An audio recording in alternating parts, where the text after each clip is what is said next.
میری اور آپ سب کی ضرورت ہے کہ ہم اللہ کے کسی کامل بندے کی قربت حاصل کریں اور اس کی صحبت میں رہ کے اپنے من کے روگ ختم کریں۔ ہمارے اندر سے بغض، کینے، حسد، نفرتیں، کدورتیں کیا کچھ بڑا ہے، یہ سینے کتنے لبریز اور گندے ہو گئے۔ ان کو مصفا کریں، ان کی پاکیزگی اور طہارت کا سامان کریں اور اپنے اندر اجالے اور روشنیاں بھر لیں۔ اب اس سچی طلب کے لیے ہم سفر کرتے ہیں، لوگوں کے پاس جاتے ہیں اور کئی جگہوں سے دھوکہ کھاتے ہیں۔ دھوکہ کھانے کی سب سے بڑی اور اہم وجہ ہے کہ ہمیں اللہ کے بندے کی پہچان نہیں ہے۔ ہم نے خود ساختہ کچھ ضابطے مقرر کر رکھے ہیں اور جن کے ذریعے ہم اور جن ضابطوں کے مطابق ہم لوگ تلاش کرتے ہیں، لیکن وہ تو اس راہ کے مسافر ہی نہیں ہوتے اور ہم پھر بدظن ہو کے بعض بار تو دین سے ہی دور ہٹ جاتے ہیں۔ لیکن اگر طلب سچی ہو تو انسان اس سفر کو پھر بھی جاری رکھتا ہے۔ اللہ کے نام پہ 100 بار بھی دھوکہ کھائے پھر بھی وہ حق کا مسافر رہتا ہے، اور جو سچا مسافر ہو اس کو ایک دن منزل ضرور نصیب ہوتی ہے۔ اس لیے اللہ والے قوم ہیں، کن کی چوکھٹ پہ جائیں اور عباد الرحمن قوم ہیں۔ یہاں سورہ فرقان کے اندر بڑی وضاحت کے ساتھ اہل اللہ کی، عباد اللہ کی، عباد الرحمن کی نشانیاں اور صفات بیان فرمائی گئی۔ اللہ کے بندے کی پہچان اور معرفت یہاں ارشاد فرمائی گئی۔ توجہ چاہوں گا، ارشاد ہوا وَعِبَادُ الرَّحْمَنِ الَّذِينَ يَمْشُونَ عَلَى الْأَرْضِ هَوْنًا۔ اللہ کے بندے زمین پر آہستہ چلتے ہیں، وقار سے چلتے ہیں، ان کی چال ڈھال میں وقار ہوتا ہے، غیر مرتب ان کی چال نہیں ہوتی۔ ایک نشان وَإِذَا خَاطَبَهُمُ الْجَاهِلُونَ قَالُوا السَّلَامَ، اور جب ان سے جاہل مخاطب ہوتے ہیں تو وہ الجھتے نہیں، بحث میں نہیں پڑتے، اس کو کہتے ہیں بابا سلام ہو۔ سلام میں مطابقت یعنی ترک کرنے کا سلام، کہ تو بیٹا بس جان چھوڑ دے۔ تو وہ بحث جاہلوں سے نہیں کرتے، ان سے جو ہے وہ الجھتے نہیں، بلکہ قالوا السلام، کہتے ہیں کہ بابا تجھے سلام۔ دوسری نشان بیان فرمائی وَالَّذِينَ يَبِيتُونَ لِرَبِّهِمْ سُجَّدًا وَقِيَامًا، اور وہ اللہ کے حضور اپنی راتیں کبھی سجدے میں گزارتے ہیں، کبھی قیام میں گزارتے ہیں۔ ان کی راتیں یوں ہی گزر جاتی۔ ایک دوسرے مقام پہ فرمایا تَتَجَافَى جُنُوبُهُمْ عَنِ الْمَضَاجِعِ، ان کی کروٹیں بستروں سے الگ رہتی ہیں، تو وہ راتیں اللہ کی عبادت میں گزارتے ہیں۔ حضرت عبداللہ ابن عباس رضی اللہ تعالی عنہ، جو کہ رئیس المفسرین ہیں، فرماتے ہیں جس نے عشاء کے بعد 2 یا 2 سے زیادہ رکعتیں پڑھ لی، اللہ تعالیٰ اس کو رات جاگنے والے کا ثواب عطا فرمائے، اور وہ اس آیت کا مصداق ہوگا جو 2 یا 2 سے زائد رکعتیں رات کو نماز عشاء کے بعد پڑھ لیتا۔ اللہ اکبر۔ اور ایک روایت کے لفظ ہیں کہ جو بندہ عشاء کی نماز جماعت سے پڑھتا ہے اس کو نصف رات تک جاگنے کا ثواب دیا جاتا، اور جو پھر فجر کی نماز جماعت سے پڑھ لیتا اس کو ساری رات جاگنے کا ثواب دیا جاتا۔ اس لیے عشاء کی نماز بھی جماعت سے اور فجر کی نماز بھی جماعت سے، اس کا اہتمام ہونا چاہیے۔ اور اللہ والوں کی ایک نشانی یہ ہے کہ وہ اپنی راتوں کو بیدار رہ کے گزارتے ہیں، اور تو طمع کے اندر اپنی راتوں کو گزارتے ہیں۔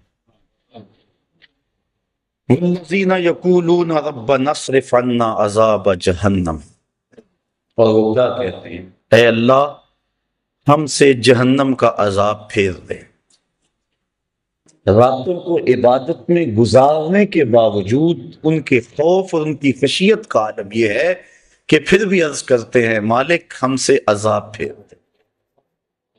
وہ عبادت کی وجہ سے متکبر اور مغرور نہیں ہو جاتے کہ ہم اتنی عبادت کر رہے ہیں؟ کہا نہیں، وہ یہ دعا کرتے ہیں والذین یقولون، اور وہ جو عرض کرتے ہیں ربنا اصرف عنا عذاب جہنم، اے اللہ ہم سے عذاب جہنم کو پھیر دے، ہم اس کے سہنے کی سکت نہیں رکھتے، ہمیں یوں ہی معاف کر دے۔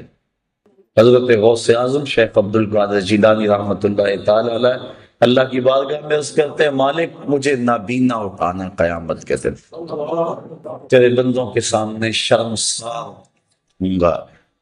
ہیں اعمال ان کے یہ، لیکن خوف اور خشیت کا عالم یہ۔ اللہ اکبر، جو ڈرتے ہیں۔ حضرت صدیق سکتی رضی اللہ تعالیٰ عنہ جلیل القدر اولیاء میں سے ہیں، حضرت جنید بغدادی کے رشتے میں ماموں بھی لگتے ہیں اور شیخ بھی لگتے ہیں۔ کہتے ہیں میں تو اس بات سے ڈرتا ہوں کل قیامت کے دن اپنے رب کا سامنا کیا کروں گا، کیسے اس کا سامنے کر پاؤں گا۔ ساری دنیا اس بات سے ڈرتی ہے، لیکن شہر اقبال کے باسیوں، اقبال نے اس سے بھی آگے کی بات کہہ دی۔ اقبال کہتا ہے لوگ تو کہتے ہیں کہ یا اللہ حضور کی بارگاہ میں عرض کرتے ہیں کہ اپنی کملی میں مجھے چھپا لیں، میرے عیبوں کو چھپا لیں، قیامت کے دن میرا نامہ اعمال جو ہے وہ جب کھلے تو آپ کرم نوازی فرما دیں۔ ساری دنیا یہ کہتی ہے، حضور سے بھی عرض کی جاتی ہے، دکھڑے سنائے جاتے ہیں کہ میرے عیب اپنی چادر رحمت میں چھپا لیں، لیکن اقبال کی فکر دیکھیے، اس نے کہا کہ مالک ساری زمانے کے سامنے چاہے میرے عیب نشر ہو جائیں لیکن حضور کے سامنے نہ ہو۔ تو غنی اظہر تو عالم من فقیر، روز محشر اجرائے من عظیم، گر تو می بینی حسابم ناگزیر، از نگاہ مصطفیٰ پنہاں ہوئی۔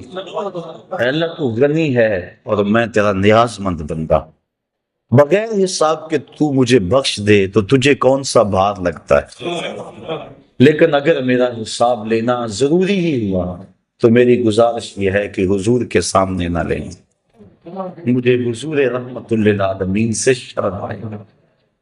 کیسا عشق ہے اور کیسی محبت ہے جناب رسالت مآب صلی اللہ علیہ وآلہ وسلم سے۔ تو وہ باوجود عبادات کی کثرت کے یہ دعا کرتے رہتے ہیں والذین یقولون ربنا اصرف عنا عذاب جہنم، وہ کہتے ہیں مالک ہم سے عذاب جہنم پھیر دے، ان عذابہا کان غراما، بے شک اس کا عذاب گلے کا پھندا ہے، سخت ترین ہے عذاب جہنم کا۔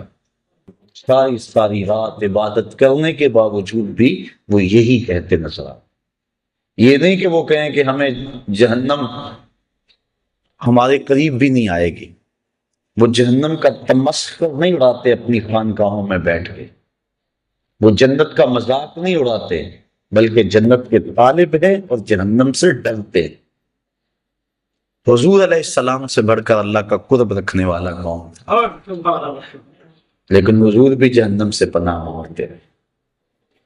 اللہ اکبر۔ تو وہ اہل اللہ کی نشانیاں بیان فرمائی جا رہی ہیں۔ والذین یقولون ربنا اصرف عنا عذاب جہنم، عرض کرتے ہیں اللہ ہم سے عذاب جہنم پھیر دے، ان عذابہا کان غراما، بے شک جہنم کا عذاب جو ہے وہ گلے کا پھندا ہے، گلے کی پھانس ہے۔ انہا ساعت مستقرا و مقاما، بے شک وہ بہت ہی بری ٹھہرنے کی جگہ، بہت ہی بری۔ حضرت مجدد الفسانی رحمت اللہ تعالی علیہ فرماتے ہیں مکتوبات کے اندر، فرماتے ہیں جنت اللہ کی رضا کا مظہر ہے اور جہنم اللہ کے قہر و غضب کا مظہر ہے۔ اللہ جس پہ راضی ہوگا اس کو جنت میں بھیجے گا اور جس پہ ناراض ہوگا اس کو جہنم میں بھیجے گا۔ اس لیے جہنم سے پناہ مانگنا اللہ کی ناراضگی سے پناہ مانگنا ہے، اور جنت کا مطالبہ اور آرزو کرنا اللہ کی رضا چاہنا ہے۔ تو وہ کہتے ہیں اللہ ہمیں جہنم کے عذاب سے بچا لے، یہ بہت ہی بری پلٹ کے جانے کی جگہ ہے۔ والذین اذا انفقوا لم یسرفوا ولم یقتروا وکان بین ذلک قواما، اور وہ جب خرچ کرتے ہیں تو حد سے نہیں بڑھتے، فضول خرچی نہیں کرتے، ولم یقتروا اور نہ ہی وہ تنگی کرتے ہیں، جہاں ضرورت ہوتی ہے وہاں ہاتھ دباتے بھی نہیں، وہاں کھل کے خرچ کرتے ہیں، اور جہاں وکانا بین ذالک قواما، اور یہ دونوں کے درمیان اعتدال کے راستے پہ رہے، یعنی بے تحاشا خرچ بھی نہیں کرتے اور بخل بھی نہیں کرتے۔ اتنا خرچ کرنا کہ کنگال ہو جائے اور بعد میں قرض چڑھ جائے۔ جو اہل اللہ ہیں ان کی علامت یہ ہوتی ہے کہ وہ اپنی چادر کو دیکھ کر پاؤں پھیلاتے، چادر سے زیادہ پاؤں نہیں پھیلاتے، اور حضور نے فرمایا کہ تم خرچ میں میانہ روی اختیار کر لو، کبھی فقیر نہیں ہوگے۔ سبحان اللہ، اللہ اکبر۔ فرمایا والذین اذا انفقوا لم یسرفوا ولم یقتروا، جب وہ خرچ کرتے ہیں تو حد سے نہیں بڑھتے، ولم یقتروا، اور نہ ہی تنگی کرتے ہیں، وکانا بین ذالک قواما، اور وہ اس کے درمیان اعتدال کی راہ پہ رہتے ہیں۔ والذین لا یدعون مع اللہ الہا آخر، اور وہ اللہ کے علاوہ کسی دوسرے کو معبود نہیں بناتے، کسی کو نہیں پوچھتے، ان کی پرستش اللہ کی حضور ہوتی، اللہ کے علاوہ وہ کسی کی پوجا نہیں کرتے۔ بلکہ میرے شاہ نقشبند بخاری رحمت اللہ تعالی علیہ فرماتے ہیں متکبر سے تکبر کرنا صدقہ ہے۔ جب کوئی چھاتی تانے اکڑ اکڑ کے آ رہا ہو اس کو جھک کے سلام نہ کرو، یہ تو اس کے تکبر کو بڑھانے والی بات ہے۔ اس لیے وہ زمین پہ اکڑ اکڑ کے چل رہا ہے تو فرمایا اس متکبر سے پہلو تہی کرنا، اکڑنے والے کے ساتھ تکبر کرنا صدقہ کہلاتا ہے۔ یعنی اللہ کے علاوہ ان کے سینے میں کسی اور کا خوف اور ڈر موجود نہیں ہے۔ وہ جو نماز میں کہتے ہیں نا وَنَخْلَعُ وَنَتْرُكُ مَن يَفْجُرُكُ، وہ صرف نماز میں نہیں کہتے، ان کا عملی نمونہ بھی ہوتے ہیں۔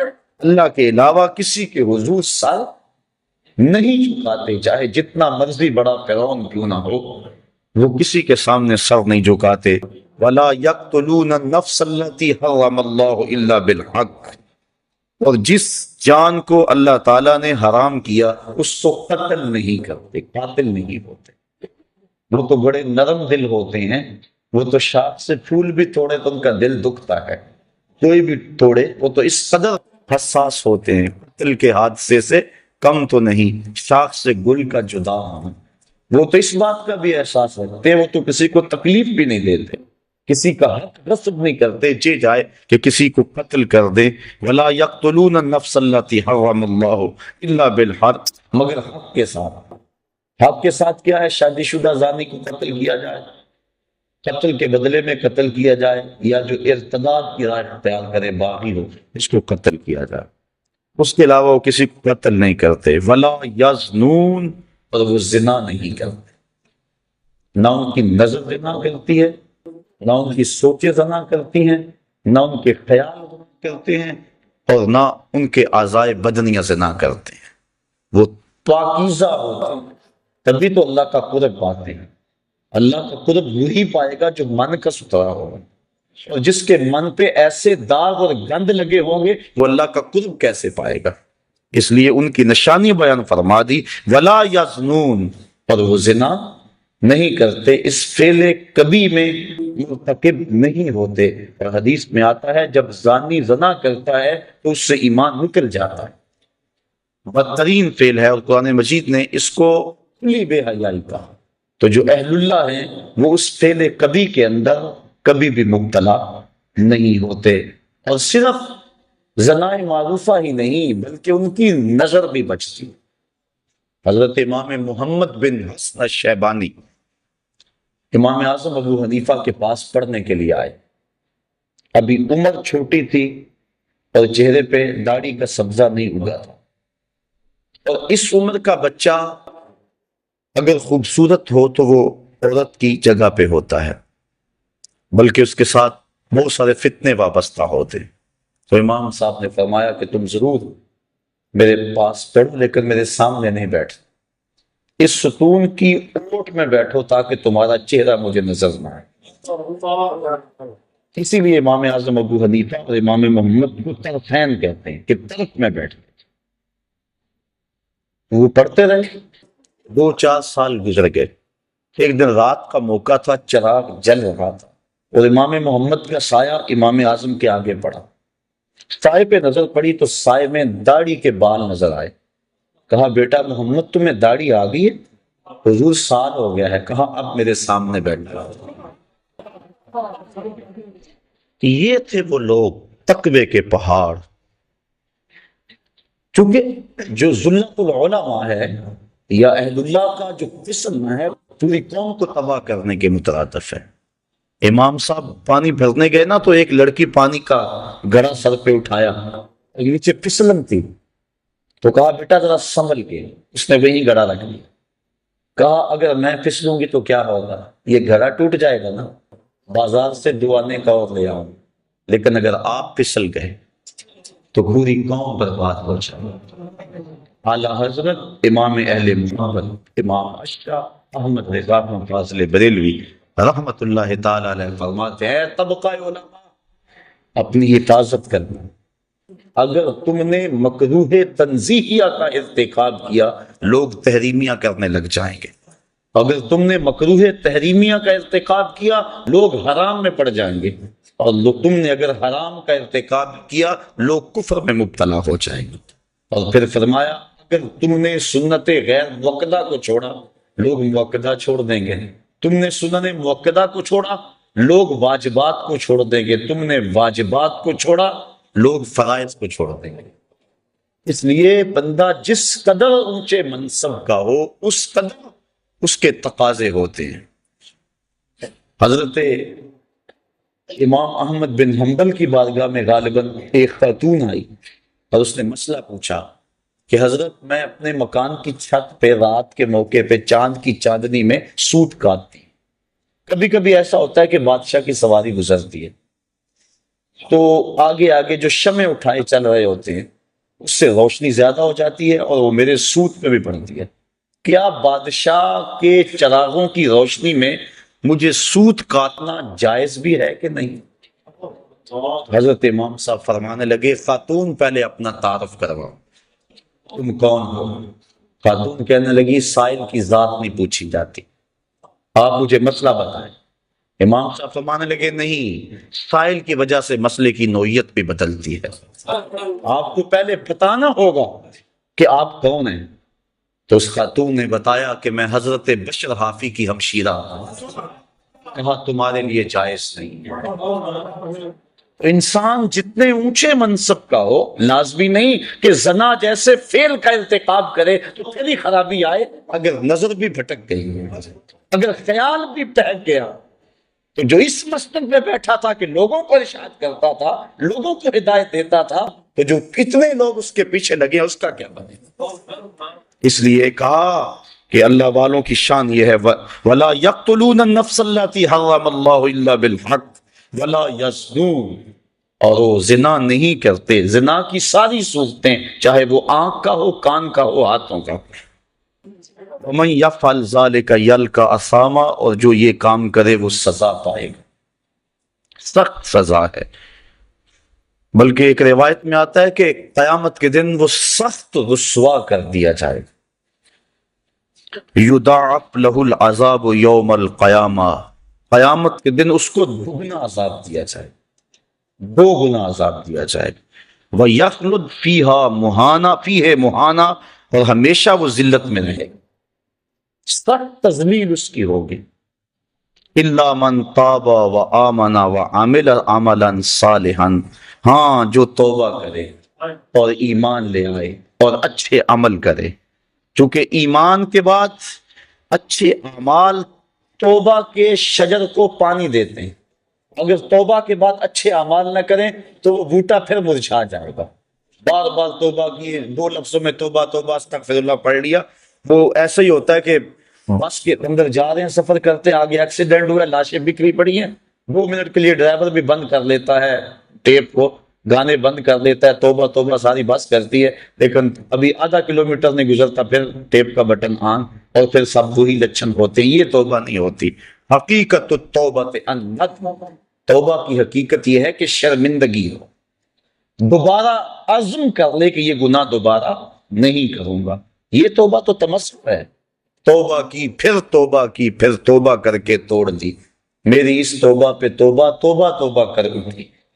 یہ تو عجیب بات ہے۔ توبہ یہ ہے کہ عزم مصمم کر لے کہ میں اس کے بعد یہ کام نہیں کروں گا۔ اور پھر عمل صالح کر کے توبہ کے لگائے ہوئے پودے کو پانی دے. کہا الا من تاب و آمن و عمل عملا صالحا فاولئک یبدل اللہ سیئاتہم حسنات. اگر کوئی ایسا کر لے، اللہ فرماتا ہے ہم نہ تو صرف کہ اس کے گناہوں کو ختم کریں گے بلکہ ان کے گناہوں کو بدل کے نیکیوں میں تبدیل کر دیں گے. جو جتنا بڑا گناہ گار ہوگا اتنا بڑا نیکوکار ہو جائے گا. اس کے در پہ آ تو جائے. اگر کسی محکمے کے اندر کوئی ایسا کام ہو جائے، محکمے کا آفیسر معطل کر دے یا کوئی اور ایسی سزا دے دے تو بعد میں وہ معاف بھی کر دے، لیکن ریکارڈ تو خراب ہو جاتا ہے نا، ترقی تو رک جاتی ہے کہ اتنا کچھ اس کے رجسٹر کے اندر، اس کی فائل کے اندر لکھ دیا گیا ہے. لیکن اللہ تعالیٰ اس فائل کو کتنی عزت دیتا ہے. یہ نہیں ہوتا کہ اب اس کی ترقیاں رک جائیں. توبہ کر کے تو دیکھے، سچی توبہ کر کے تو دیکھے، بلکہ جتنا بڑا گناہ گار ہوگا اتنا بڑا نیکوکار بن جائے. اللہ اکبر. فاولئک یبدل اللہ سیئاتہم حسنات. ہم اس کی بدیوں کو نیکیوں میں تبدیل کر دیتے. حضرت عمر فاروق رضی اللہ تعالیٰ عنہ آ رہے تھے، ایک آدمی نے ہاتھ میں شراب کی بوتل پکڑی تھی. دیکھا کہ اچانک گلی کے موڑ سے حضرت عمر فاروق آئے، وہ ڈر گیا، جلدی سے بغل میں چھپا لی اور سچی توبہ کر دی. مالک آج عمر کے قہر سے بچا لے، آج کے بعد میں شراب نہیں پیوں گا. حضرت عمر فاروق نے اس کو بوتل چھپاتے ہوئے دیکھ لیا تھا. جب قریب آئے دروا لہرایا، کہا کیا ہے تیرے پاس؟ کہنے لگا حضور سرکہ ہے. کہا نکالو. جب نکالا دیکھا تو واقعی سرکہ. اگر کوئی سچی توبہ کر لے تو اللہ گناہوں کو بدل کے نیکیوں میں تبدیل کر دے. یہ دکھا دیا کہ جو شراب کو سرکے میں بدل سکتا ہے وہ گناہوں کو نیکیوں میں نہیں بدل سکتا.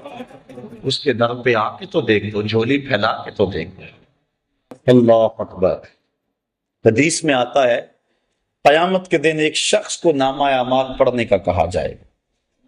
وہ نامہ اعمال پڑھے گا اور جو بڑے بڑے گناہ ہوں گے ان کو وہ چھوڑ دے گا، صرف نظر کرے گا. شرم کی وجہ سے، شرمندگی کی وجہ سے ان کو نہیں پڑھے گا اور چھوٹے چھوٹے گناہ پڑھتا چلا جائے گا. جب وہ نامہ اعمال مکمل کر لے گا تو اللہ تعالیٰ فرمائے گا میرے بندے میں نے اپنے فضل سے تیرے گناہوں کو بدل کے نیکیوں میں تبدیل کر. اس کو تو توقع اور تھی لیکن کام اور بن گیا. اب وہ کہتا یا اللہ ابھی تو میرے بڑے بڑے گناہ رہتے ہیں. فضاحک النبی صلی اللہ علیہ وسلم حتی بدت نواجزہ. حضور اس حدیث کو بیان کرتے کرتے اتنے مسکرائے کہ حضور کی داڑھیں لوگوں کو نظر آنے لگی کہ پہلے بڑے بڑے گناہ چھپاتا جاتا ہے، ان کو پڑھتا نہیں ہے، اور جب اللہ نے کہا میرے بندے میں نے بدل دیے، نیکیوں میں تبدیل کر دیے، تو وہ کہتا ہے اللہ ابھی تو بڑے بڑے رہتے ہیں میرے گناہ جو میں نے ابھی پڑھے نہیں. اللہ اکبر. تو اس کے حضور کوئی آ کے تو دیکھے، جھولی پھیلا کے تو دیکھے. وہ یہ نہیں دیکھتا اس نے گناہ کتنے کیے.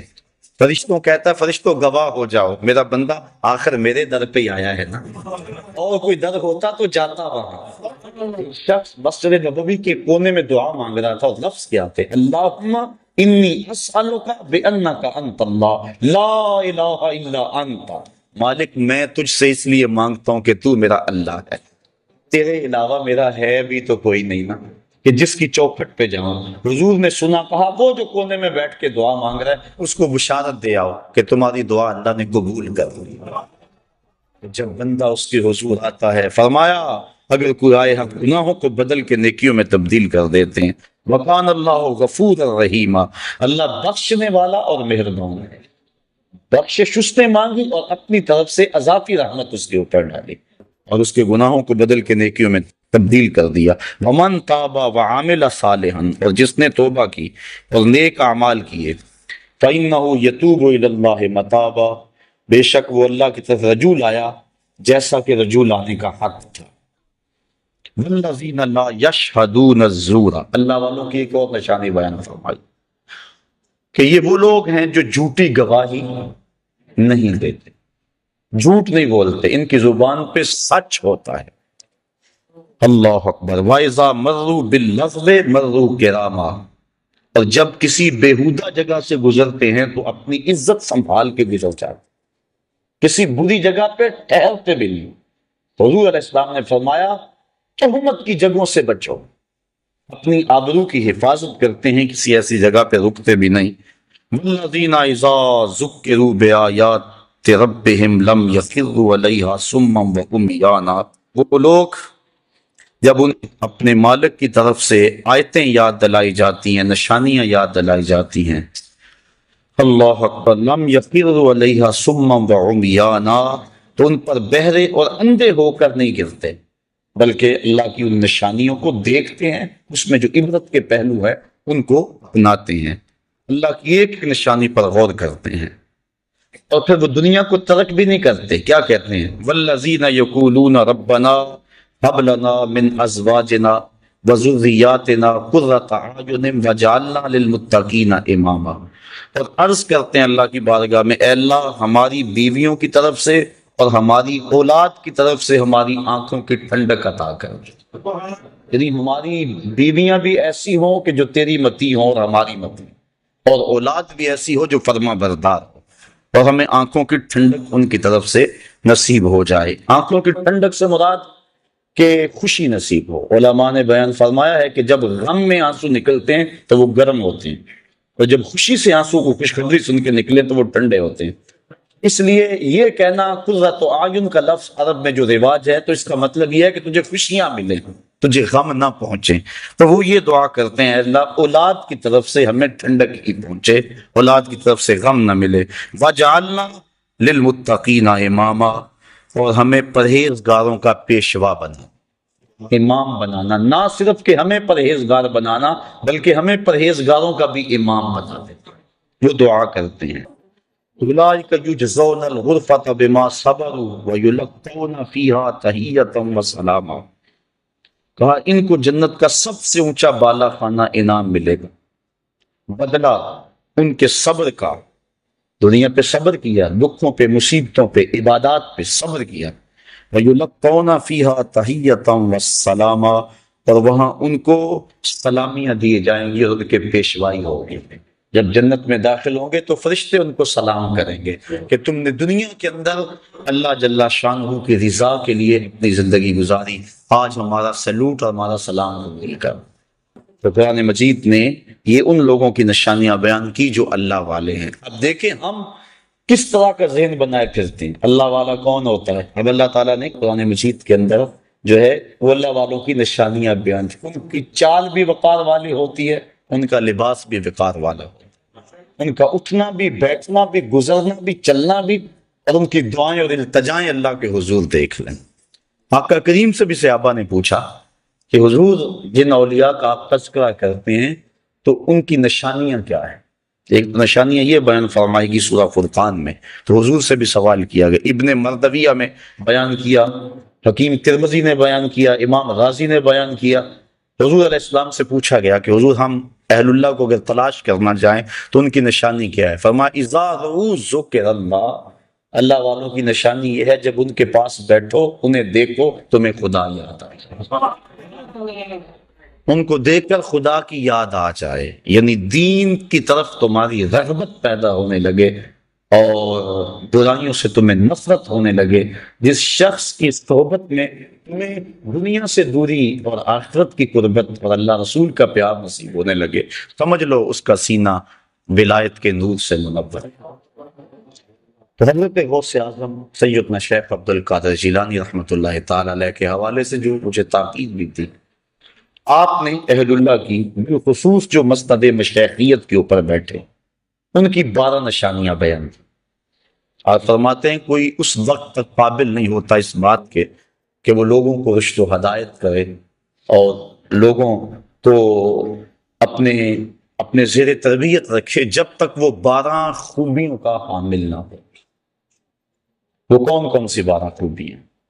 فرمایا 2 خوبیاں اس میں اللہ تعالی والی ہیں، ایک اللہ کی صفت ستار کا مظہر ہو، ایک صفت غفار کا مظہر ہو، یعنی پردہ پوش ہو، چغل خور اللہ کا ولی نہیں ہوتا۔ دیکھو مرید نے تو سارے دکھڑے بیان کرنے ہوتے ہیں، گھر کی بات بھی کہنی ہے، بیوی کی بات بھی کہنی ہے، بچوں کی بات بھی کہنی ہے، سارے دکھڑے اس کے سامنے رکھنے، اور اگر اس کا سینہ اتنا بڑا نہیں ہے، کشادہ نہیں ہے، وہ دوسرے کو بتاتا پھرے گا ایک سے سن کر تو پھر اس سے کہنے کا فائدہ کیا؟ بلکہ دانشمند تو لوگ کہتے ہیں جس کو راز کی بات بتا کر یہ کہنا پڑے جناب اسے راز رکھنا، اس کو راز کی بات بتانی نہیں چاہیے، اسے خود پتا ہونا چاہیے یہ بات راز والی ہے کہ نہیں ہے۔ تو یہ طریقت کا رکن ہے کہ پردہ پوشی کی جائے۔ بلکہ آپ دیکھتے ہیں طریقت میں ایک بہت بڑا نام ہے حضرت حاتم اسم کا۔ اسم کہتے ہیں جو کانوں سے بہرا ہو۔ حضرت حاتم رحمۃ اللہ تعالی علیہ کانوں سے بہرے نہیں تھے، لیکن انہیں پھر بھی بہرا کہا جاتا کیوں؟ تو اس کی وجہ یہ کہتے ہیں کہ حضرت حاتم کی مجلس میں ایک خاتون آئی، اس نے اپنا کوئی دکھڑا کہنا تھا، کوئی حاجت کہنی تھی۔ دوران گفتگو اس کی ریح خارج ہوگی، ہوا خارج ہو گئی۔ اس کو بڑی شرمندگی ہوئی کہ اتنے بڑے بزرگ اور میری ہوا خارج ہوئی، تو وہ شرم میں ڈوبی جا رہی تھی۔ حضرت حاتم اس کی پت مٹانے کے لیے یوں کان پہ ہاتھ رکھ کے کہتے ہیں ذرا اونچی بولو۔ اس کو تاثر یوں دیا کہ میں بہرا ہوں اور میں نے وہ نہیں سنا جس سے تجھے شرمندگی ہو۔ پھر جب تک زندہ رہے بہرے بنے رہے کہ اس عورت کو جب بھی پتا چلے گا اسے شرمندگی ہو۔ یہ تھا فقر، یہ تھی درویشی، اور یہ تھے اللہ والوں کے اخلاق۔ آج تو چغلیاں کرتے پھرتے ہیں اور مسند ارشاد پہ براجمان۔ اللہ کی صفت ستار کا مظہر ہو۔ دوسری خوبی اللہ کی صفت غفار کا مظہر، بخش دینے والا، دل میں گرا باندھنے والا۔ چونکہ دوران سلوک سالک سے بڑا سرزد ہوتا ہے، وہ بیچارہ زیر تربیت ہوتا ہے، اس کی کسی بات کو دل پہ لگا لے اور گرا باندھ لے تو پھر کیسے تربیت ہوگی؟ تو اللہ کی صفت غفار کا مظہر ہو، معاف کر دینے والا، جس کا وہ معاف کر دیتا ہے۔ دو صفتیں اس میں حضور نبی رحمت صلی اللہ علیہ وسلم والی ہوں، ایک رفیق ہو، دوسرا شفیق ہو، رفاقت کے حق کو جانتا ہو اور شفقت کا پیکر، تنگ دل نہ ہو۔ اللہ تعالیٰ نے اپنے محبوب کے بارے میں فرمایا لو کنتا فظا غلیظ القلب لانفضوا من حولک۔ محبوب آپ اگر ترش روح ہوتے، تنگ مزاج ہوتے، ماتھے پہ تیوریاں لانے والے ہوتے، اتنے لوگ تیرے گرد جمع تو نہ ہوتے۔ یہ تو تیرے خلق کی بات ہے کہ اتنے لوگ تیری راہوں کے مسافر بنے۔ شفیق کو شفقت کرنے والا، اپنے سالکین سے، مریدین سے، ان سے جو ہے وہ چڑ نہ کھا جائے، جلدی اکتا نہ جائے۔ آنے والے تو آتے ہیں اور ان سے دکھڑے سنانے ہوتے ہیں، جلدی جلدی دروازے بند نہ کر لے بلکہ سنیں ان کے دکھڑے۔ آقا کریم صلی اللہ علیہ وسلم تشریف فرما تھے، ایک بڑی آئی، اس نے حضور کو اشارہ کر کے بلایا۔ آقا کریم دروازے پہ بات سننے کے لیے چلے گئے۔ حضرت عمر فاروق کہتے ہیں ہمیں بڑا عجیب لگا لیکن کہہ کچھ نہ سکے کہ حضور خود گئے۔ کہا کہو کیا کہا؟ کہنا ہے، کہا میں نے آپ سے کوئی باتیں کرنی۔ کہا کرو، کہا یہاں نہیں کرنی۔ کہاں کرنی ہے؟ مسجد نبوی سے بات کھلی جگہ تھی، کہا وہاں کرنی۔ آقا کریم وہاں چلے گئے، وہ سنا رہی ہے، حضور سن رہے ہیں۔ 1 گھنٹہ 2 گھنٹے گھنٹے لگ گئے۔ حضرت عمر فاروق کہتے ہیں کہہ کچھ نہیں سکتے تھے کہ حضور سن رہے، لیکن غصہ بڑھا ہوا کہ نازک بدن، کڑکتی دھوپ، بے تکی باتیں۔ جب وہ تھک ہار کے خود جانے لگی تو ہم نے عرض کی بندہ نواز اس عورت کا توازن عقلی ٹھیک نہیں ہے، اور پورے مدینے میں کوئی شخص اس کی بات سننے کو تیار نہیں۔ لوگ اس کو دیکھ کے راستہ بدل لیتے ہیں، جس کے پاس کھڑی ہو جاتی ہے پھر اتنی باتیں اس کے پاس کہ جان نہیں چھوڑتی۔ تو آپ کا وقت بھی قیمتی، بدن بھی نازک، با مقصد زندگی کا ایک ایک لمحہ۔ تو آقا کریم صلی اللہ علیہ وسلم نے فرمایا عمر پورے مدینے میں اس بیچاری کی کوئی نہیں سنتا، میں بھی نہ سنوں گا، ایک تو یوں تے ہیں میری یہاں آس۔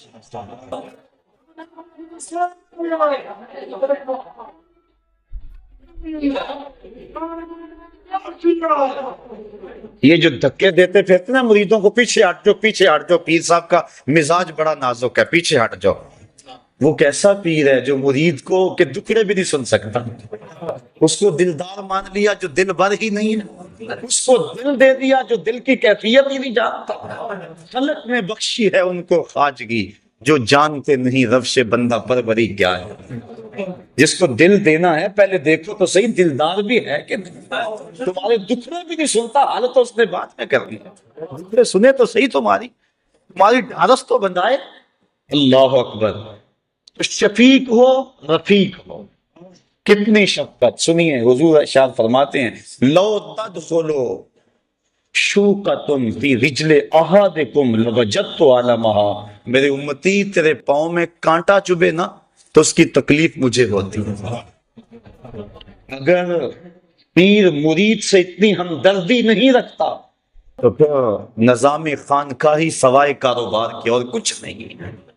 یہ ہمدردی ہو، شفیق بھی ہو، رفیق بھی ہو، وہ صفتیں حضرت سیدنا صدیق اکبر والی ہوں۔ ایک صادق ہو، دوسرا مصدق ہو، خود سچ بولے اور سچ کی تصدیق کرے۔ حضور علیہ السلام سے پوچھا گیا کہ حضور مومن بزدل ہوتا ہے؟ فرمایا نہیں، مومن بہادر ہوتا ہے، لیکن ہو سکتا ہے کبھی بزدلی کر جائے۔ ایسا پوچھا گیا حضور مومن کنجوس ہو سکتا ہے؟ فرمایا نہیں، کنجوس نہیں ہوتا، مومن سخی ہوتا ہے، لیکن ہو سکتا ہے کبھی اس سے بخل ہو جائے۔ پھر پوچھا حضور مومن جھوٹا ہو سکتا ہے؟ فرمایا نہیں، جھوٹا نہیں ہو سکتا۔ اور یہاں بھی نشانی آپ نے پڑھی کہ وہ جھوٹی گواہی اللہ والا نہیں دیتا چاہے قیامت آ جائے، یہی تو اس کا کمال ہے۔ تو کہا ایک صادق ہو، دوسرا مصدق ہو، وہ خوبیاں اس میں حضرت عمر فاروق والی ہیں۔ ایک امر بالمعروف کرے، دوسرا نہیں انل منکر کرے۔ یہ نہیں ہے کہ مرید ناراض ہو جائے گا اگر اس کو حق کی بات بتائی، وہ پھر پیر تو وہ ہوا جو مرید ہے، یہ پیر تو ہوا ہی نا، مرید تو وہ یہ بن گیا اور وہ پیر بن گیا۔ اس کا حق ہے کہ وہ ہر لمحے میں امر بالمعروف اور نہی عن المنکر کے فریضے سے کبھی بھی غافل نہ ہو۔ حضرت عمر فاروق رضی اللہ تعالیٰ عنہ کے حوالے سے، چونکہ حضرت غوث پاک بیان فرماتے ہیں، کیونکہ آپ اس حوالے سے ایک امتیازی نام ہے امر بالمعروف اور نہی عن المنکر کے حوالے سے۔ جب لولو فیروز نے آپ کے اوپر حملہ کیا اور زہر میں بجھا ہوا خنجر آپ کے جسم میں پیوست ہو گیا، زندگی اور موت کی کشمکش تھی، تو ایک انصاری نوجوان آپ کا حال پوچھنے آیا۔ اس وقت بس سانسیں ٹوٹ رہی تھی۔ اس نے کہا حضور کیا حال ہے؟ تو آپ کی نظر اس کے ٹخنوں پہ پڑ گئی، تہ بند لٹک رہا تھا اور اس کے ٹخنے جو ہیں وہ تہ بند میں ڈھمپے ہوئے تھے۔ آپ فرمائیں میرا حال تو صحیح ہے، لیکن اے نوجوان اگر تو اس شلوار کو، اس تہ بند کو ٹخنوں سے اوپر کر لے، ایک تو تیرے کپڑے بھی پاک رہیں گے، دوسرا رب بھی راضی رہے۔ اب دیکھو کیا حالت ہے، اور امر بالمعروف اور نہی عن المنکر۔ حضرت مجدد الفسانی رحمۃ اللہ تعالی علیہ فرماتے ہیں مکتوبات میں کہ مرید نے شریعت اپنے پیر کے عمل سے سیکھنی ہے، اس لیے اگر اس کا عمل خود شریعت کے مطابق نہیں ہوگا تو پھر کس طرح لوگوں کو راہ ہدایت دے گا؟ تو اس نے امر بالمعروف اور نہی عن المنکر، یہ دو خوبیاں حضرت سیدنا عمر فاروق والی۔ پھر فرمایا دو خوبیاں حضرت عثمان غنی والی، رات عبادت کرے، صبح اٹھ کے سخاوت کرے، اور وہ صفت بیان ہو چکی، یبیتون لربہم سجدا وقیاما، اللہ کے حضور راتوں کو کبھی سجدے میں گزارتے ہیں، کبھی قیام میں گزارتے ہیں، ان کی راتیں یوں ہی گزر جاتی ہیں۔ اللہ اکبر، بلکہ راتیں مختصر پڑ جاتی ہیں۔ حضرت سیدہ فاطمہ الزہرا رضی اللہ تعالی عنہ ایک دن عرض کرتی ہیں مالک تیری راتیں اتنی چھوٹی ہیں کہ تیری بندی کا ذوق بندگی ہی پورا نہیں ہوتا، ابھی میں سجدے میں سر رکھتی ہوں تو رات ختم ہو جاتی ہے، ایک رات اتنی لمبی کر دے تیری بندی جی بھر کے سجدہ تو کر دے۔ یہ ہیں وہ لوگ۔ تو کہا ایک رات کو عبادت کرنے والا ہو، صبح اٹھ کے سخاوت کرنے والا۔ سخاوت کا صرف تعلق مال سے نہیں ہے، سخاوت بدل است نہ بمال، بزرگی عقل است نہ بسال، بزرگی عقل سے ہوتی ہے، سالوں سے نہیں ہوتی، اور سخاوت دل سے ہوتی ہے، مال سے۔ کمینے دل والا اللہ کا ولی وہ تو بانٹنے والا ہوتا ہے، فقیر کا مزاج ہوتا ہے کہ لوگ اس کے در سے خیرات لیتے رہیں، جسم کی قوت بھی حاصل کریں، روح کی قوت بھی حاصل کریں۔ بابا بلے شاہ فرماتے ہیں نا، اٹ کھڑک کے دکڑ وجے تتا ہوئے چلا، آن فقیر کھا کھا جامن راضی ہوئے بلا۔ فقیر کس میں خوشی ہوتی ہے؟ کوئی آئے اور اس کی چوکھٹ سے شراب ہوتا رہے۔ کہا دو خوبیاں اس میں حضرت سیدنا علی المرتضیٰ رضی اللہ تعالی عنہ والے، ایک عالم ہو دوسرا بہادر ہو۔ جاہل تو اللہ کا قرب کیسے پائے گا؟ حضرت جنید بغدادی فرماتے ہیں من تزہد بغیر علم فقد مات فی الکفر، جو علم کے بغیر زہد کرتا ہے اس کے کفر میں مرنے کا اندیشہ ہے۔ اسی کا ترجمہ سلطان باہو علیہ الرحمہ نے کیا، علم باج جو کرے فقیری کافر مرے دیوانہ مرد۔ وہ غفلت کے اس کے پردے نہیں کھل سکتے، چونکہ علم نور ہے اور انسان کو سب سے پہلا سبق علم کا پڑھایا گیا، سب سے پہلی وحی علم کی نازل ہوئی۔ اللہ کا کریم فرمایا فضل العالم علی العابد کا فضلی علی ادناکم، عالم کی فضیلت تہجد گزار پر ایسے ہے جس طرح تم میں سے ایک عام آدمی پر میری فضیلت۔ کتنی بڑی بات ہے۔ اور ایک حدیث کے لفظ ہیں کہ فضل العالم علی العابد کفضل القمر لیلۃ البدر علی سائر الکواکب، عالم کی فضیلت عابد پر اس طرح ہے جس طرح 14ویں رات کے چمکتے ہوئے چاند کی فضیلت ستاروں پہ ہوتی۔ تو ایک عالم ہو۔ حضرت غوث اعظم سے بھی کسی نے پوچھا کہ حضرت آپ اس مرتبہ قطبیت پہ کیسے پہنچے؟ تو فرمایا درست العلم فصرت کتبہ، کہ میں نے علم پڑھا یہاں تک کہ اس درجے پہ فائز البرام ہو گیا۔ اور دوسرا بہادر ہو، بزدل اللہ کا ولی، چونکہ جو توحید کے آغوش میں آباد ہوتا ہے وہ لا خوف علیہم ولا ہم یحزنون کے زمرے میں آ جاتا ہے، تو وہ کمزور اور بزدل کیسے ہو سکتا ہے؟ کلمہ حق کہنے سے وہ کبھی بھی گریز نہیں کرتا، چاہے شہنشاہ وقت بھی سامنے کرتا۔ حضرت غوث اعظم سید شیخ عبد القادر جیلانی رحمۃ اللہ تعالی علیہ کی خدمت میں مستنجد باللہ حاضر ہوا۔ ملا علی قاری نے نزہۃ الخاطر الفاتر فی مناقب شیخ عبد القادر کے اندر اس واقعہ کو لکھا۔ اس نے 2 اشرفیوں کی تھیلیاں بطور ہدیہ بطور نذرانہ پیش کی۔ حضرت غوث اعظم نے اس نذرانے کو قبول کرنے سے انکار کر دیا۔ لازمی نہیں ہے کہ ہر مرید کے نذرانے کو قبول بھی کیا جائے، شیخ کی ذمہ داری ہے اس کو جھڑکے، میاں یہ ڈبل شاہ سے تو پیسے نہیں ہو کے آئے، یہ جو نذرانہ مجھے دے رہا ہے یہ کہاں سے آئے، یہ سود کا مال تو نہیں ہے، یہ لوگوں کا غریبوں کا خون تو نہیں نہ چھوڑا۔ کہا تیرا نذرانہ میں وصول نہیں کروں گا۔ کہا حضور کیوں؟ کہا غریبوں کا خون نچوڑ کے مجھے نذرانہ دینے آ گئے ہو؟ کہا نہیں حضور یہ میرا مال ہے۔ آپ نے اس کے ہاتھ سے تھیلی لی اور اس کو یوں تاؤ دیا، تازہ قطرے ٹپکنے لگے۔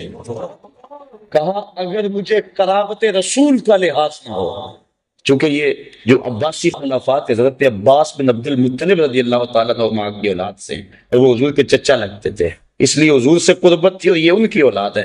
کہا اگر مجھے قرابت رسول کا لحاظ نہ ہو تو میں اس تھیلی کو نچوڑتا جاؤں، خون نکلتا جائے یہاں تک کہ تیرے محلوں کے دروازوں تک پہنچ جائے۔ اللہ اکبر۔ تو یہ بات سمجھ میں آ گئی کہ یہ نہیں ہر ایک سے نذرانہ قبول کر لے۔ پھر سارے ایسے بھی تو نہیں ہوتے کہ جن سے نذرانہ لیا جائے، کوئی ایسے بھی تو ہوتے ہیں جن کو دیا جائے۔ یہ جو تصوف کے اندر نذرانے کا تصور ہے، میں اس پہ بڑا غور کرتا رہا ہوں کہ یہ کیا ہے، اور میں نے تصوف کی کتب اور بزرگوں کی جو مجھے صحبت نصیب ہوئی اس سے جو میں سمجھا ہوں وہ یہ ہے کہ نذرانے کا تصور جو کیا دیتے ہیں اس کا مطلب یہ ہے کہ جو شیخ ہوتا ہے وہ ایک ماں کی حیثیت ہوتی ہے، اور اس کے کچھ غریب مرید ہوتے ہیں، کچھ امیر ہوتے ہیں، عزت دار ہوتے ہیں جو کسی کے سامنے دکھڑا بیان نہیں کرتے، پیر کو انہوں نے بتایا ہوتا ہے دعا کے رنگ میں کہ میرے لیے دعا کر دیں۔ اب تصور نذرانے کا یہ ہے کہ امیروں سے لے اور غریبوں کو دے، یہ نہیں ہے کہ غریبوں سے بھی چھینتا چلا جائے، وہ بیچارہ پہلے ہی پریشان۔ حضرت علامہ اقبال علیہ الرحمہ کا بڑا معروف واقعہ ہے کہ آپ جب مکلوڈ روڈ پہ ہوتے تھے تو وہاں ایک پیر صاحب اس دور کے آپ کو ملنے کے لیے آئے۔ ان کا ایک مرید تھا قلعہ گجر سنگھ لاہور میں ہی۔ اس کو جب پتہ چلا کہ میرے پیر علامہ صاحب کے مہمان بنے ہوئے ہیں تو وہ سفر کرتا ہوا علامہ صاحب کے پاس پہنچا اور اپنے پیر صاحب سے عرض کی کہ حضور 100 روپیہ قرض ہے۔ اس وقت جو ہے 100 روپیہ بڑی اہمیت کا حامل تھا، اور بیٹی کی شادی بھی مانگ رہے ہیں، کے ساتھ رشتہ کیا ہوا ہے اور مقروض بھی ہوں، بڑا پریشان ہوں، آپ کا سنا حاضر ہوا، آپ دعا فرما دیں۔ انہوں نے دعا فرما دی، مرید کو اجازت دے دی، وہ جانے لگا، اس نے جیب میں ہاتھ ڈالا، 10 روپے کا نوٹ نکالا اور پیر صاحب کو نظر پیش کی۔ جب نظر پیش کی تو علامہ اقبال زیر لب مسکرا پڑے۔ وہ چلا گیا، پیر صاحب کی نظر بھی بڑی تیز تھی، چونکہ پیر بڑے تیز بھی ہوتے ہیں، تو انہوں نے کہا کہ حضرت یہ عجیب بات تھی، آپ مسکرائے کیوں؟ تو علامہ صاحب فرمانے لگے جناب میں آپ کی دعا کی قبولیت پہ مسکرایا، خوش ہو گئے۔ کہا وہ کیسے؟ میری دعا کی قبولیت کیسے ہوگی اسی وقت؟ کہا حضرت جب دعا نہیں کی تھی 100 روپے کا مقروض تھا، اور جب آپ نے دعا کر دی تو 110 کا مقروض ہو گیا۔ وہ بیچارہ تو ضرورت مند ہے اور دکھڑا سنا رہا ہے، بلکہ میں تو کہا کرتا ہوں کہ 2-3 مرتبہ جو آ کے دعا کا کہے اور کہے جناب قرض نہیں اترتا، وظیفہ بتاؤ، کوئی تعویذ لکھ دو، اگر پیر صاحب فروت ہو تو اسے خود ہی خیال ہونا چاہیے کہ جو بار بار کہہ رہا ہے اس کا مطلب کیا ہے۔ سارے مانگنے والے سائل جو ہیں وہ ایک جیسے تو نہیں ہوتے، ہستی پلکوں کے نیچے غم بھی پلتے ہیں، مگر کون دیکھتا ہے اتنی گہرائی میں۔ حضرت ابو ہریرہ رضی اللہ تعالیٰ عنہ فرماتے ہیں مجھے سخت بھوک لگی اور حد ہوگی بھوک سے، میں آ کے ایک جگہ پہ بیٹھ گیا کہ یہاں سے کوئی گزرے گا اور میری حالت دیکھے گا اور مجھے کھانا دے دے گا، مانگنا تو میں نے ہے نہیں۔ کہ حضرت ابو بکر صدیق گزرے، میں نے ایک آیت کے بارے میں پوچھا، انہوں نے بتا دیا اور چلے گئے، میں نے کہا میرا مسئلہ تو حل نہ ہوا۔ پھر حضرت عمر فاروق آئے، میں نے پھر ایک قرآنی آیت کے بارے میں پوچھا، انہوں نے بتایا اور چل دیے۔ پھر دل و قلب و نگاہ کا مرشد اولین آ گیا، میں نے حضور سے مسئلہ پوچھا، آقا کریم نے دیکھا اور مسکرا کے کہنے لگے ابو ہریرہ بھوک لگی؟ میں نے کہا ہاں حضور مجھے بھوک لگی۔ کہا میرے ساتھ آ جا۔ اللہ اکبر۔ آگے وہ حدیث واقعہ طویل آپ نے سینکڑوں بار سنا کہ دودھ کا ایک پیالہ تھا، ابو ہریرہ کہتے ہیں کام بن گیا، لیکن کہا جب باقیوں کو بھی بلا لاؤ۔ 70 بندے تھے بیٹھے جو صفہ کے چبوترے پہ تھے، کہا میں بلا کے لے گیا، دل میں تھا کہ اب تو دودھ کا پیالہ گونٹ گونٹ بھی نہیں آئے گا، لیکن جب پہلے نے پیا ختم نہ ہوا میری ڈھارس بند گئی۔ میں نے کہا حوض کوثر کی نہروں سے کنیکشن جڑ گیا ہے، کام بن گیا، برکت آ گئی۔ 70 نے پیا، پھر کہا ابو ہریرہ تم پیو، میں نے پیا، کہا اور پیو، میں نے پیا، کہا اور پیو، کہا حضور اب تو بس ہو گئی۔ پھر حضور نے نوش جان کیا۔ میرے استاد مکرم فرمایا کرتے تھے کہ یہ تو بیان کرتے ہو اور اس بات سے لطف لیتے ہو، اور صحیح لطف والی بات ہے کہ ایک پیالہ 70 کے لیے کافی ہو گیا، لیکن یہ بھی تو دیکھو 70 کا جھوٹا کونین کا سردار پی رہا ہو، 70 آدمیوں کا جھوٹا 2 جہاں کا سردار پی رہا۔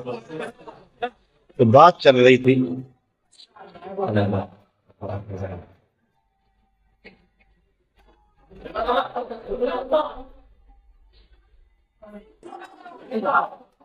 تو علامہ اقبال نے کہا میں اس بات پہ ہنسا ہوں کہ آپ کی دعا قبول ہو گئی۔ تو پھر اس وقت اقبال نے دوست سے کہا تھا کہ نذرانہ نہیں سود ہے پیران حرم کا، نذرانہ نہیں سود ہے پیران حرم کا، ہر فرقہ سالوس کے اندر ہے مہاجن، ہم کو تو میسر نہیں مٹی کا دیا بھی، گھر پیر کا بجلی کے چراغوں سے ہے روشن، تم باذن اللہ جو کہہ سکتے تھے رخصت ہوئے، رہ گئے قبروں پہ مجاور اور گور کن، میراث میں آئی ہے مسند ارشاد ان کو، زادوں کے تصرف میں عقابوں کا نشیمن، نذرانہ نہیں سود ہے پیران حرم کا، ہر فرقہ سالوس کے اندر ہے مہاجن، شہری ہو دیہاتی ہو مسلمان ہے سادہ، بتوں کی طرح پوجتے ہیں کعبے کے برہم۔ تو پیر تو دکھ درد کا ساجی ہے، وہ تو روح کی غذا دینے والا ہے، وہ مانگت تو نہیں ہے۔ پہلے وہ کہتے ہیں پہلے بزرگوں کی نظر دل پہ ہوتی تھی، اور اب دل کے اوپر جو لگی ہوئی جیب ہے اس پہ ہوتی ہے۔ جو امیر ہوتا ہے، امیر بھی جان رہے ہوتے ہیں کہ یہ ہمارے ساتھ کیا ہو رہا ہے، اس کو اندر لے جایا جاتا ہے اور حجرے خاص میں بٹھایا جاتا ہے، اور جو غریب ہوتا ہے اس کو کہتا ہے تو اس درخت کے پاس بیٹھ جا اور 1.25 مرتبہ یا حیو یا قیوم پڑھ، اور وہ کہتا ہے مجھے رضا صاحب نے وظیفہ بتایا میں اس لیے یہاں بیٹھا ہوا ہوں، تو تجھے اپنے سے جو پیچھے ہٹا رہے ہیں۔ تو یہ کیا ہو گیا ہے؟ یہ دکھڑے ہیں، یہ تمسخر نہیں کر رہا میں، یا جو ہے وہ محض آپ کو خوش کرنے کے لیے نہیں، یا کسی مخصوص شخص کے اوپر کوئی تنقید نہیں ہے، اس وقت ہمارا رویہ ہے قوم کا، اور ہم لوگ ہیں کہ دن رات ایسے لوگوں سے لٹتے ہیں بن کے جو اہل چمن کی آبرو لوٹے، چمن والو عقیدت چھوڑ دو ایسے نبگے بان، آؤ ان لوگوں کو تلاش کریں جہاں قدم رکھتے ہیں وہاں اللہ کی رحمتوں کا نزول ہوتا ہے، ان لوگوں کو تلاش کریں جن کی زندگیاں لوگوں کے لیے ہدایت کا سبب ہے، اور جن کی زندگی کا ایک ایک لمحہ یاد خدا سے منور و معطر ہے۔ ایسا نہیں ہے کہ ایسے لوگ ہیں نہیں، بعض تو کہتے ہیں میں تو ڈھونڈتا رہا مجھے تو ملا ہی کوئی نہیں، پتہ نہیں تو نے کہاں سے ڈھونڈا ہے۔ اللہ اکبر، بستے ہیں یہاں کچھ ایسے پراگندہ تباہ لوگ بھی، افسوس کہ تمہیں میر سے صحبت نہیں رہی، جن سے مل کر زندگی سے عشق ہو جائے وہ لوگ آپ نے شاید نہ دیکھے ہوں مگر ایسے بھی ہیں۔ ہم نے کپڑا لینا ہو تو ہمیں پتہ ہے فلاں دکان سے صحیح ملتا ہے، سارا شہر چھوڑ کے وہاں جاتے ہیں کہ نہیں؟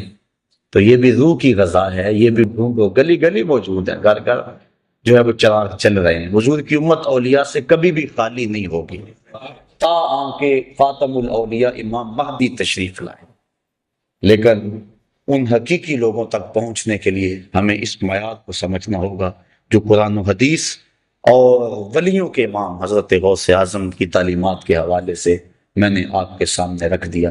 اللہ تعالیٰ مجھے آپ کو اپنی راہوں کا مسافر رکھے۔ تیسرا سال درس قرآن کا مکمل ہونے پہ اور چوتھا سال درس قرآن کا شروع ہونے پہ میں آپ کو مبارکباد پیش کرتا ہوں۔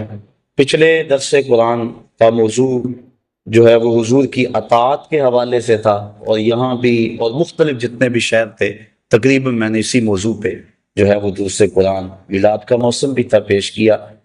مجھے اطلاعات مختلف شہروں سے ملی ہیں کہ کتنے لوگ ہیں کہ جن کے چہروں پہ حضور کی سنت کا نور سج گیا۔ میں تو آپ میں سے بھی یہاں بھی کچھ لوگ موجود ہیں، میں ان کو مبارکباد بسمی میں قلب دیتا ہوں۔ میں سمجھتا ہوں یہ ہے کامیابی، ورنہ کبھی کبھی میں سوچتا ہوں کہ یہ میں چکر ہی لگاتا رہتا ہوں، کبھی ادھر کبھی ادھر، سارا دن مالک اس کا کوئی فائدہ بھی ہے، لیکن جب کتنے لوگوں کو گناہوں سے توبہ کرتے دیکھتے ہیں، اندر بدلتا دیکھتے ہیں، اور گھروں کے ماحول تبدیل ہوتے ہوئے دیکھتے ہیں اور سنتے ہیں اور پیغام پہنچتا ہے، آپ جانیں اصل کمائی یہ ہے۔